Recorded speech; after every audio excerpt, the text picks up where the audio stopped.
नमस्कार विद्यार्थी मित्रांनो, क्रिएटिव्ह मॅथ्स मराठी या आपल्या लाडक्या युट्यूब चॅनलमध्ये तुमच्या सगळ्यांचं पुन्हा एकदा सहर्ष स्वागत आहे. इयत्ता 10वी गणित भाग 1 परीक्षेला नेहमी येणारा प्रश्न ही सिरीज चालू आहे आणि या सिरीज मधला आपली ही कितवी व्हिडिओ बाबा 28 व्हिडिओ आहे. 28व गणित आहे मित्रांनो. आतापर्यंत आपण 27 व्हिडिओ बघितल्यात आणि या 27 व्हिडिओ मध्ये 27 इम्पॉर्टंट क्वेश्चन बघितलेत. असे क्वेश्चन की जे बोर्डाच्या परीक्षेला हमखास येतात. त्यामुळे या आपल्या या इम्पॉर्टंट क्वेश्चनच्या सिरीज मध्ये तुमच्या सगळ्यांचं पुन्हा एकदा सहर्ष स्वागत आहे. आज आपण अर्थनियोजन जे प्रकरण आहे आपलं चौथं, त्या प्रकरणातला सगळ्यात महत्त्वाचा प्रश्न बघणार आहोत. शेअर्सची संख्या काढा. मित्रांनो, तुम्हाला बाजारभाव दिला असेल, एकूण गुंतवणूक दिली असेल, तर शेअरची संख्या काढायची असेल काढायची असते तर ती नेमकी कशी काढायची यावर चर्चा करूयात, कारण या प्रकारचा प्रश्न आपल्याला विचारला जातो. तर पटकन जाऊयात पुढे जाण्याच्या अगोदर एक रिक्वेस्ट करेल मित्रांनो, जर तुम्ही नवीन असाल आपल्या चॅनलवर आणि अजूनपर्यंत आपला चॅनल सबस्क्राईब नसेल केला तर आत्ताच चॅनल सबस्क्राईब करून त्या बाजूला असलेलं बेलचं बटन दाबायला विसरू नका. तर जाऊयात प्रत्यक्षात गणिताकडे. आता इथे हे गणित जे दिलेलं आहे हे समजून घेण्याच्या अगोदर एक महत्वाची गोष्ट बघा मित्रांनो, कधी सुद्धा ज्यावेळेस आपण गुंतवणूक काढतो, एखाद्या व्यक्तीने केलेली गुंतवणूक बघा, तुम्हाला बाजारभाव दिलेला असतो, तुम्हाला दर्शनी किंमत दिलेली असते आणि तुम्हाला काढायला सांगितलेली असते एकूण गुंतवणूक. तर गुंतवणूक काढत असताना नेहमी आपण कशाचा वापर करतो? बाजारभावाचा वापर करतो. बाजारभाव गुणिले शेअरची संख्या म्हणजे एकूण गुंतवणूक, हे सूत्र तुम्हाला लक्षात ठेवावं लागेल. आता या गणितामध्ये जर आपण बघितलं तर या गणितामध्ये मला काय दिलंय बघा. सगळ्यात पहिली महत्वाची गोष्ट, श्रीमती देशपांडे यांनी 20,000 रुपये गुंतवून 5 रुपये दर्शनी किमतीचे शेअर्स 20 रुपये अधिमूल्य देऊन विकत घेतले तर त्यांना किती शेअर्स मिळतील. आता इथे मला शेअरची संख्या काढायची आहे. मागच्या एका व्हिडिओमध्ये आपण एकूण गुंतवणूक काढली, मागच्या लेक्चरमध्ये म्हणजे 27व्या व्हिडिओमध्ये. आता आपल्याला किती शेअर्स खरेदी केले असतील ते सांगितलंय, ते विचारलंय. काय दिलंय बघा. सगळ्यात पहिली गोष्ट, ज्या गोष्टी दिल्यात त्या लिहून काढा व्यवस्थित.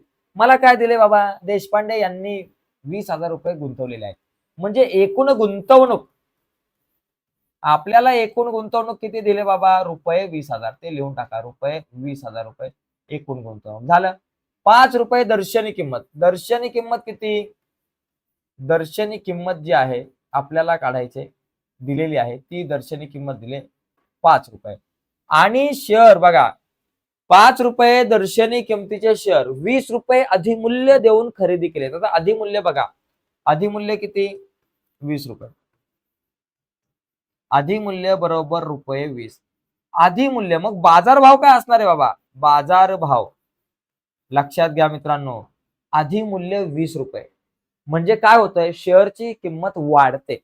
दर्शनी किमतीपेक्षा शेअरची किंमत अधिमूल्य 20 रुपये, दर्शनी किंमत जी आहे ती बाजारभाव जो आहे तो दर्शनी किमतीपेक्षा 20 रुपये जास्त असणार आहे, कारण शेअर अधिमूल्यावरती आहे. आणि जर अवमूल्यावरती जर शेअर असता 2 रुपये अवमूल्य, तर शेअरचा जो काही बाजारभाव आहे तो 2 रुपयाने कमी झाला असता. या ठिकाणी आपल्याला दर्शनी किंमत 5 रुपये दिले, शेअर अधिमूल्यावर 20 रुपयाच्या. मग आपल्याकडे बाजारभाव किती झाला? 20 अधिक 5 25. 25 रुपये झाला बाजारभाव. ओके, तर या ज्या काही गोष्टी माझ्याकडे होत्या त्या मी या ठिकाणी लिहिलेल्या आहेत. आता आपल्याला काय करायचंय?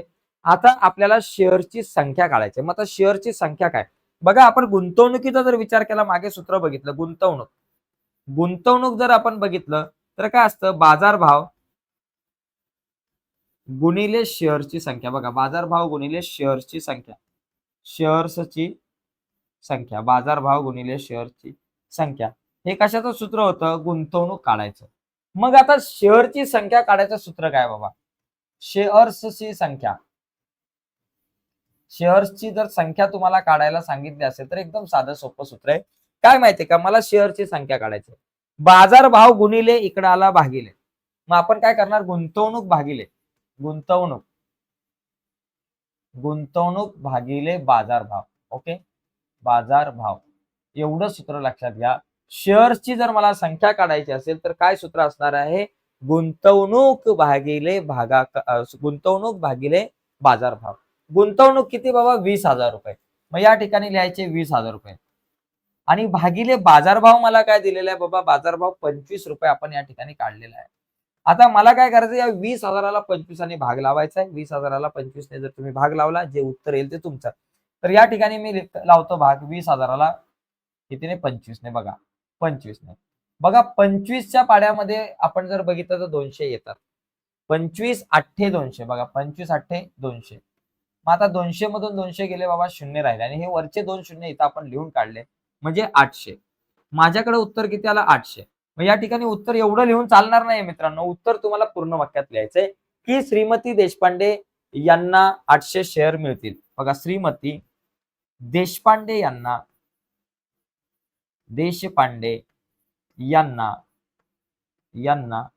800 शेअर्स मिळतील.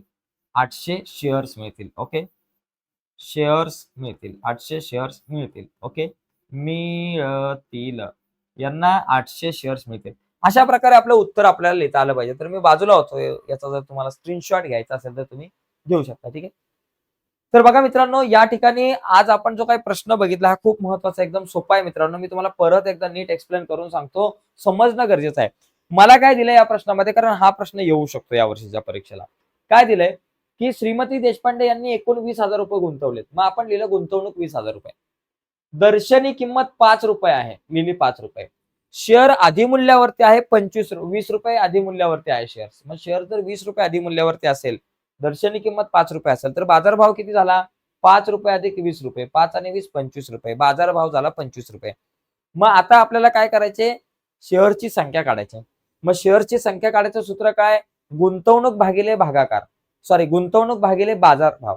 गुंतवणूक दिले 20,000 रुपये भागिले बाजारभाव मला दिलाय 25 रुपये. 20,000ला 25 ने जर मी भागलं तर मला या ठिकाणी 800 रुपये 800 उत्तर येतं. म्हणजे 800 म्हणजे काय बाबा? ही झाली तुमची शेअर्सची संख्या. म्हणजे इथं शेअर्सची संख्या झाली 800 रुपये. म्हणून श्रीमती देशपांडे यांना 800 शेअर्स मिळतील असं आपण या ठिकाणी म्हणू शकतो. ठीक आहे. तर मित्रांनो लक्षात घ्या, आजच्या चर्चेमध्ये आपण इथेच थांबूयात. पण थांबण्याच्या अगोदर एक महत्वाची गोष्ट लक्षात घ्या. महत्वाची अपडेट तुम्हाला सांगतो. बघा मित्रांनो, जर तुम्हाला गणित भाग 1 आणि गणित भाग 2 अवघड जात असेल तर चिंता करू नका. तुमच्यासाठी आपण आपल्या ऍपवर एक स्पेशल कोर्स बनवलाय. आपल्या ऍपचं नाव आहे क्रिएटिव्ह मॅथ मराठी. जे आपल्या युट्यूब चॅनलचं नाव आहे तेच आपल्या ऍपचं नाव आहे. आणि या ऍपवर आपण काय केलंय? गणित भाग 1 आणि गणित भाग 2च्या प्रत्येक प्रकरणावर 3 ते 4 व्हिडिओज बनवल्यात. आणि या व्हिडिओमध्ये आहेत सगळी महत्वाची सूत्र, महत्वाच्या संकल्पना, त्याचबरोबर आतापर्यंत बोर्डाच्या परीक्षेला आलेल्या सगळ्या महत्वाच्या गणितांवर आपण आपल्या या कोर्समध्ये चर्चा केलेली आहे. ऍपमधल्या या कोर्समध्ये चर्चा केली. त्याचबरोबर मित्रांनो, या ऍपवर मध्ये जो कोर्स बनवलाय त्या कोर्समध्ये आपण आठवड्यातून 3 दिवस लाईव्ह येत असतो. लाईव्ह येऊन महत्वाच्या प्रश्नांवरती आपण चर्चा करत असतो. त्याचबरोबर महत्वाच्या सूत्रांच्या पीडीएफ, महत्वाच्या प्रश्नपत्रिकांच्या पीडीएफ तुम्हाला आपल्या या ऍपवरती बघायला मिळेल, या कोर्समध्ये बघायला मिळेल. तर मित्रांनो, हा कोर्स जर तुम्ही नसेल परचेस केला तर परचेस करा. किती रुपयामध्ये? फक्त 49 रुपयामध्ये तुम्हाला हा कोर्स अभ्यासायला मिळेल, हा कोर्स परचेस करायला मिळेल.